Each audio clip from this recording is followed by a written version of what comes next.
In this tutorial, I'll be showing you how to use the Divi Builder Image Gallery module.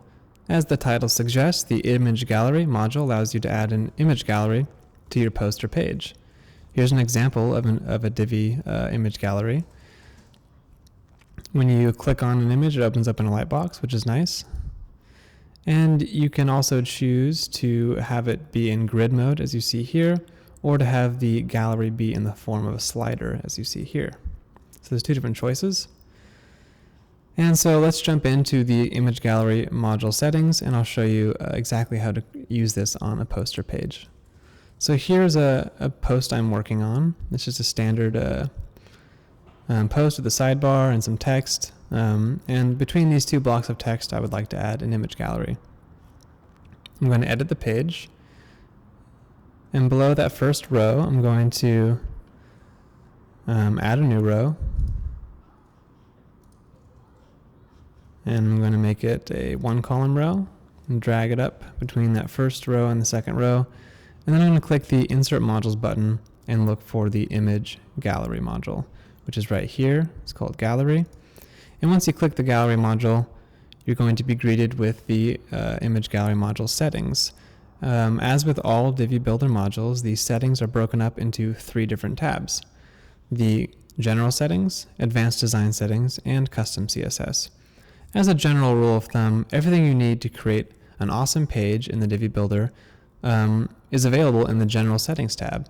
But if you'd like even more control over the appearance of your module, then you could venture into the Advanced Design Settings tab, which gives you all kinds of great controls over the appearance of your module, and you can customize just about everything. Font sizes, font colors, line heights, letter spacing, everything is customizable here. And if you know CSS, you can also just jump in with custom CSS instead and apply CSS to the overall module or elements within the module. Now I have some great tutorials that go over how to use these two tabs in more detail, so be sure to check those out. And in this tutorial, I'm really just going to focus on the general settings. So moving back to the General Settings tab, the first thing you're going to want to do for your gallery is create the gallery from a collection of images.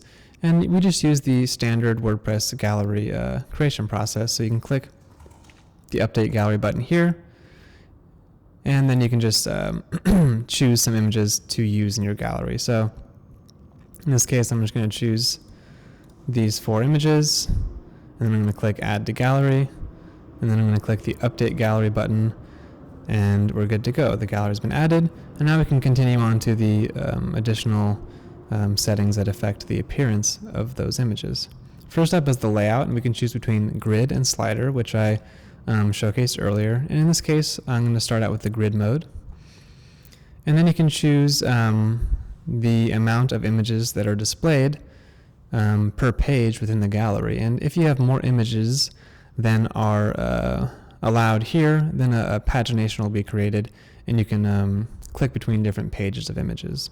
So for example, if I were to change this to 2, and since my gallery has 4 images, that would create 2 pages of 2 images instead of 1 page of 4. But since I really don't need to limit it to 2, I'll just keep it at 4, and that'll create 1 page of images. Next up, you can choose to show the title and caption of the image below the image, which is the name and the caption you define within the gallery that we just edited. And in this case, I don't need to show that. I'm going to turn that off. We also don't need pagination. Next up is text color. Since I'm working with a light background color, I'm going to want to have dark text. But if you were working with a dark background color, you might want light text. And in this case, since we actually just disabled all text, it really won't matter in this particular situation. Next up, we have admin label, CSS ID, and CSS class, which we won't be using in this tutorial. Now, whenever you're editing a module, you can get a quick look at what you've created so far by clicking the preview icon here, and that will render the current module within the current section that it exists in. So if I scroll down here, you can see the image gallery module that I've been working with, and you can switch between our responsive design testing tabs as well to get an idea how that module looks at various screen sizes. And you can exit it here. Let's say I want to switch between grid and slider. I can switch to slider and see what that might look like by clicking the preview icon and getting a quick look here. So that's how a slider would look. And I'm going to switch back to grid. And seeing as 3 images might actually look nicer, since if you see here in my preview that the 4th image actually got put on another line, this is a great opportunity to actually use that image count setting to limit it, so I can limit it to 3 instead, and then enable pagination, which will limit the images to 3 per row, and then I can switch to the next page if I like, and that creates a much nicer effect. It's never good to have, one phantom image on the bottom there. Okay, so that looks great. I'm going to save and exit and click update, and we can take a look at our page on the front end.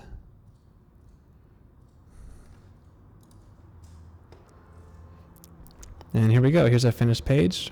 We've created an image gallery between these 2 rows of text. I've chosen the grid layout. I've limited the per page image count to 3, which creates the pagination at the bottom here. And I can switch back and forth between page 1 and 2. And yep, that's a basic overview of the image module general settings. But let me just show you a quick example of how to use those advanced design settings as well. So I'm going to jump into the advanced design settings here. There's a bunch of great stuff you can do here. For example, you can adjust the zoom icon color.